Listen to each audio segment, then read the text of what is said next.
Isidora, bonjour. Bonjour. Bon midi.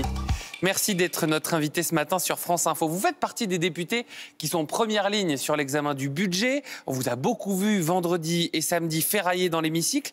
Vous faites partie de ceux, dans le groupe Ensemble pour la République, qui ont voté contre l'avis du gouvernement en faisant sauter le gel du barème de l'impôt sur le revenu et les dernières charges fiscales sur les heures supplémentaires. Ça va faire en tout plus de 3 milliards d'euros. Est-ce que vous assumez d'avoir fait cramer la caisse ? Non, c'est pas faire cramer la caisse. Ce que j'assume, c'est qu'on a fait baisser les impôts. Qu'est-ce qu'on cherche à faire ? On cherche à avoir un budget d'ici la fin de l'année. C'est ce qui est le plus important parce qu'on veut assurer la stabilité, de la visibilité pour les Françaises et les Français et puis pour les acteurs économiques en général. Ça, c'est notre premier objectif.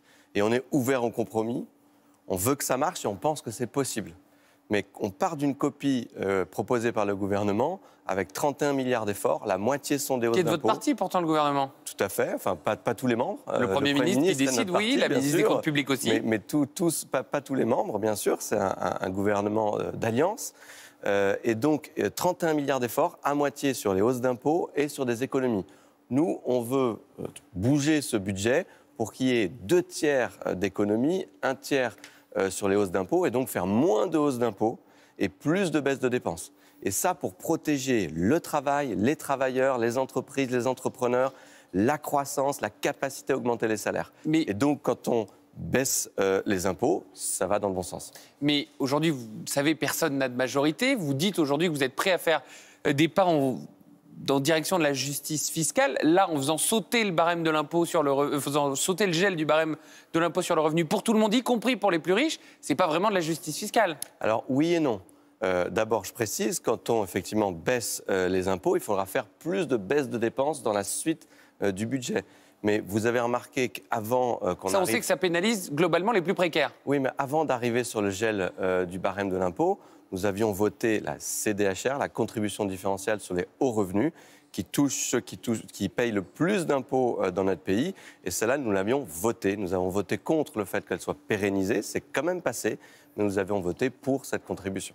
Pourquoi, dans ce débat-là, ne pas avoir poussé vos amendements qui prévoyaient de faire sauter ce gel du barème de l'impôt que sur les classes les plus populaires ? Vous savez, c'est la conduite du débat. Le budget, c'est comme le Tour de France. Il y a beaucoup d'étapes, c'est très long. Il faut comprendre, ce ne sont pas quelques jours de discussion, c'est plusieurs semaines, plusieurs mois. On en est aux premières étapes. Ce qui est important, c'est qu'on arrive avec les partis de gouvernement ensemble sur la ligne d'arrivée. Sauf que les socialistes, là déjà, ils ne sont pas contents, ils disent qu'il n'y a pas assez de justice fiscale. Mais ça ne veut pas dire qu'à chaque étape, on va passer chaque étape ensemble. Et donc, il y a des choses que les socialistes ont réussi à faire voter qu'on ne voulait pas, et il y a des choses que nous avons fait voter qui sont peut-être pas voulues par les globalement, socialistes. Il n'y en a pas assez. Globalement, il faut qu'on y arrive. Globalement, ils disent aujourd'hui qu'il n'y a pas assez de justice fiscale pour eux. Olivier Faure l'a redit hier, il menace toujours de censurer. Est-ce que tout ça, c'est un débat pour rien ? Non, pas du tout. Moi, je pense qu'on peut y arriver. J'y crois vraiment. Vous savez, avant d'être député, je suis entrepreneur. Moi, mon ADN, c'est de trouver des solutions aux problèmes. Et donc, je pense vraiment qu'on peut y arriver.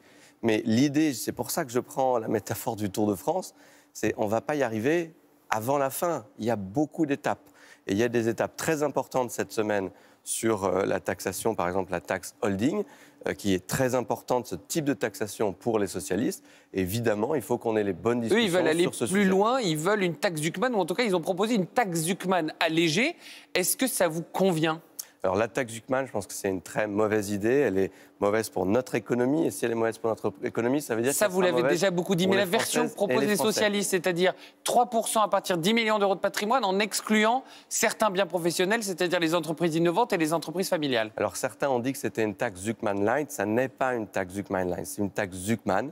Elle est même plus grosse que la taxe Zuckman puisqu'elle a un taux plus élevé à 3%. Et que la taxe Zuckman proposée par cet économiste était censée commencer à 100 millions. Là, ça commence à 10 millions. Donc, elle n'a la différence, c'est que ça incluait les biens professionnels. Là, il y a une toute petite exception sur certains biens professionnels, puisque ce sont ceux qui sont détenus à plus de 51% par une personne physique. Mais alors, excusez-moi, on a du mal à comprendre, parce que pendant le débat sur la taxe Zuckman, vous, chez Renaissance, vous n'avez pas arrêté de dire, mais vous comprenez, les entreprises comme Mistralia, ça va les pénaliser. Là, avec ce modèle, a priori, ça ne les pénalisera pas. Et vous êtes toujours contre. Est-ce qu'en fait, vous avez vraiment envie de ce compromis ? Oui, vraiment, je vous le dis. Est-ce que vous êtes prêt à bouger sur quoi que ce soit ou le compromis, c'est qu'une phrase? On a déjà fait des compromis. Je vous donne l'exemple. Nous avons été les seuls à voter pour ce budget en commission des finances. Et le budget que nous avons voté, il est très différent de la copie du gouvernement. Nous avons voté pour. Quelle meilleure preuve pour dire que nous sommes ouverts au compromis? Il y a des choses que nous avons votées avec les socialistes. Par exemple, sur le crédit d'emploi service à la personne. Nous avons au final voté un amendement de la députée Pires Beaune. Donc oui, nous sommes ouverts au compromis. Mais la taxe Zuckman, ça n'est pas la bonne piste, je pense que c'est clair. Et il y a d'autres pistes. Le gouvernement propose dans son texte une taxe dite sur les holdings. Est-ce que vous voterez par exemple la suspension de la réforme des retraites, le PLFSS, le projet de loi de finances de la sécurité sociale? Ça commence en commission aujourd'hui. Est-ce que vous, la suspension, vous la voterez? Vous savez très bien, il n'y a pas de surprise. C'est que quand cette proposition de suspension arrive en commission ou dans l'hémicycle, il y a une majorité pour la voter. Elle sera votée. C'est pas ça ma question. Est-ce que vous la voterez? Je vais y répondre, mais c'est important la précision. Elle sera votée quel que soit notre vote. Et donc, nous voterons contre. Nous pensons que c'est une mauvaise idée. Vous voterez contre ça, vous voterez la taxe Zuckman, mais vous voulez du compromis. Avouez que c'est quand même difficile à suivre. Oui, ce qu'il faut comprendre, et c'est la petite technicité dans ce budget, c'est pour ça que j'essaie de vous prendre une métaphore sur le Tour de France. On peut arriver et finir le Tour de France ensemble avec d'autres équipes et gagner ex aequo. À la fin, il n'y en a qu'un seul qui gagne le Tour de France. Oui, mais c'est ça qu'on veut faire. Mais ça ne veut pas dire que chaque étape va être faite exactement pareil. Et donc, il y a des étapes où on est meilleur, il y a des étapes où les socialistes sont meilleurs. Ça n'empêche pas qu'on y arrive. Il ne faut juste rien faire qui empêche à la fin qu'on se retrouve sur un budget, et c'est ça qui est important. Mais sauf que pour l'instant, ça ne leur convient pas aux socialistes. Non, mais que ça ne leur convienne pas avant la fin du process, c'est normal. Là, ils ont dit si avant la fin de la semaine, il n'y a pas de justice fiscale, on censure. Oui, parce que pour eux, il y a des étapes décisives cette semaine, et pour nous aussi, elles sont très importantes. C'est pour ça qu'on va les aborder avec sérieux et avec l'idée de trouver des compromis. Et donc, voyons à la fin de la semaine, et je pense qu'on aura fait avancer le débat. Mais il ne faut pas se dire qu'on va être d'accord tout de suite sur tout. C'était la solution que nous proposions, nous, à Gabriel Attal. C'était de faire une sorte de compromis global sur le budget, où chacun faisait un pas vers l'autre, et puis ensuite, on votait ça, et on votait tous la même chose.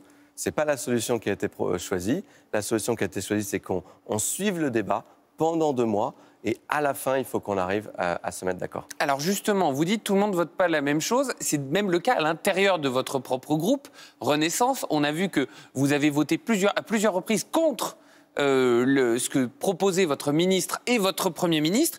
C'est quand même compliqué de trouver chez vous 2 personnes qui pensent la même chose. Non, je pense que je pense que c'est pas un bon commentaire. Mais ce qu'il faut bien comprendre, c'est qu'on est dans une situation c'est quand même la vérité, c'est ce qui s'est passé ce week-end. On est dans une situation qui est inédite. Pourquoi elle est inédite? Parce qu'à la fois, il n'y a pas de majorité dans cette Assemblée, et le Premier ministre a pris l'engagement de ne pas utiliser le 49.3.